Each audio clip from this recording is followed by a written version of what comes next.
Deuxième partie de Leader Class Brawl. J'avais quelques petites choses à rajouter euh, par rapport au mode véhicule. On a ici à l'arrière ce qui semblerait vouloir passer pour des barils d'essence, mais j'ignore. On a ici les espèces de grosses griffes pour le déminage. Il n'y en a pas au milieu, par contre, mais il y en a sur les côtés.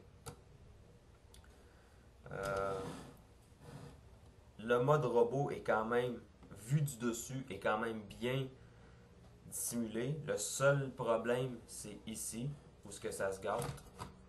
Simplement parce qu'on voit très facilement le visage de Brawl. Je vais vous illuminer pour vous le montrer. Vous voyez ici, c'est quand même assez facile de voir le visage du robot.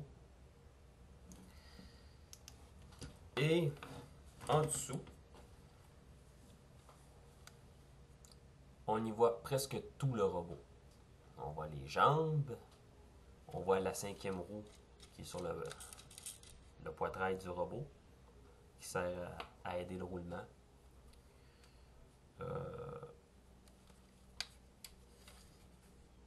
En dehors de ça, c'est quand même un beau jouet, un bon poids. Un peu plus court que le mode camion de Optimus Prime quand même, mettons de là à là. Mais vaut tout de même la peine si vous avez par chance l'occasion de mettre la patte dessus et que vous avez les moyens. C'est quand même le prix d'un leader. Euh, Achetez-le, il en vaut la peine. On a fait un repeint qui s'appelle Desert Brawl, Desert Recon Brawl ou Desert Attack, whatever. Je sais qu'il y a le mot désert dans le nom. On l'a fait pour en deluxe ce repeint-là pour la ligne ROTF, mais c'est totalement inutile finalement. Il ne semble pas trop avoir souffert de son attaque contre Jazz. Vous remarquerez quand même que les pièces ont tendance à ne pas vouloir bien s'enclencher. Tout ça à cause des ressorts. Et si, admettons, j'appuie sur cette partie-ci, vous voyez, c'est ici le ressort. Si on est capable d'enlever ce ressort-là, je vous dirais que c'est quand même assez ardu tout de même, mais c'est à essayer. Il y a aussi une autre difficulté, c'est les chenilles qui ont tendance à vouloir se détacher. Ça aussi, c'est un problème. On a une espèce de clip après la chenille pour l'aider à se maintenir en place, mais pas toujours évident. C'est ma grosse complainte à propos de ce jouet-là. Les morceaux ici ont souvent tendance à se détacher. Pardon. En mode véhicule, c'est pourquoi je l'ai pratiquement jamais transformé. Je l'ai gardé en mode robot. Le mode robot est pas mal plus intéressant que le mode tank.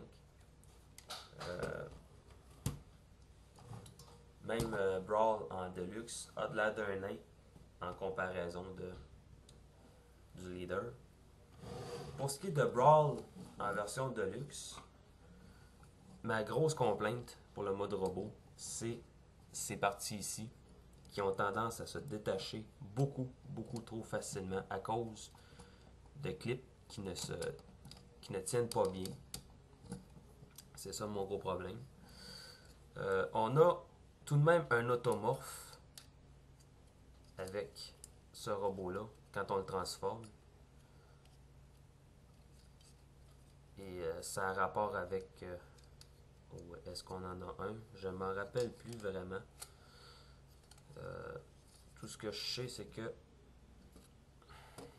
ça fait un bail que je me suis pas amusé avec Brawl en Deluxe.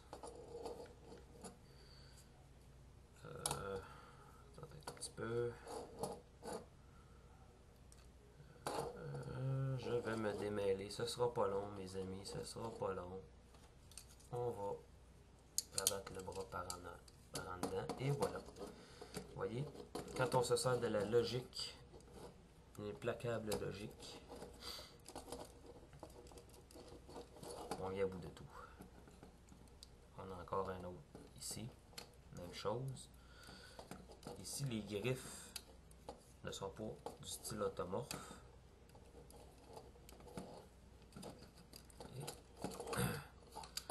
Peuvent être rageantes à la longue.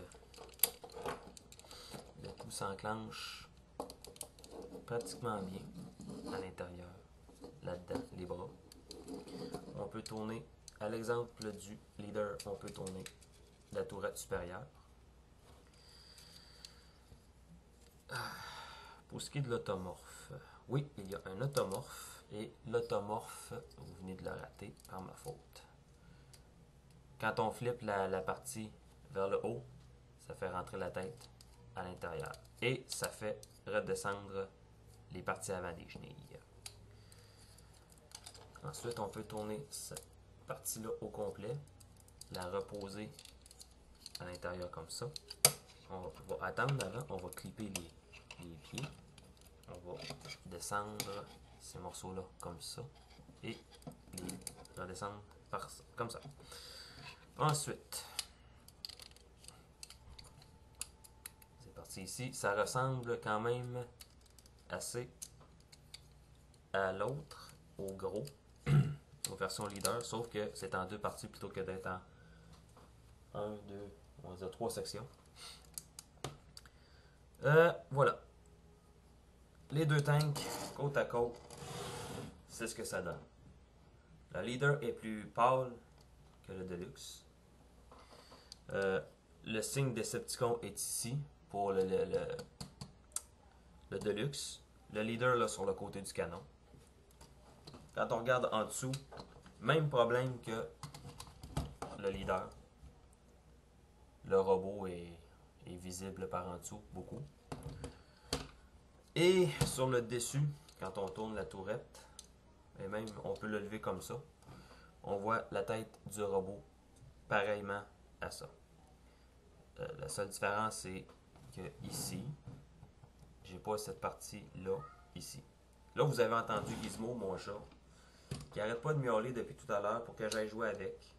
Mais ça me tente pas de faire des simagrées avec le minou ce matin.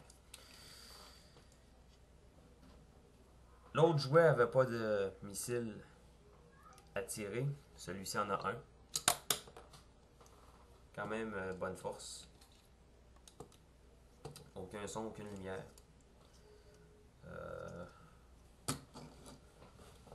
Un bon Deluxe quand même. Si vous n'avez pas les moyens de vous payer le leader, payez-vous le Deluxe. Si vous avez passé à côté pour le film 2007, achetez celui de 2009, la version ROTF. Ça vaut quand même la peine. Intéressant. Un bon petit tank. Bien tranquille. Aussi a des petits trous. Mais il n'y a pas de cinquième roue ici. C'est à peu près tout ce que j'avais à dire sur Brawl version film. J'espère que ça vous aura plu. Ça m'a fait plaisir de vous faire cette revue-là. C'était à la demande de mon ami Gordon, qui est un avide fan de Transformers. Je peux le comprendre. Donc, je vous souhaite à tous et à toutes une très belle journée.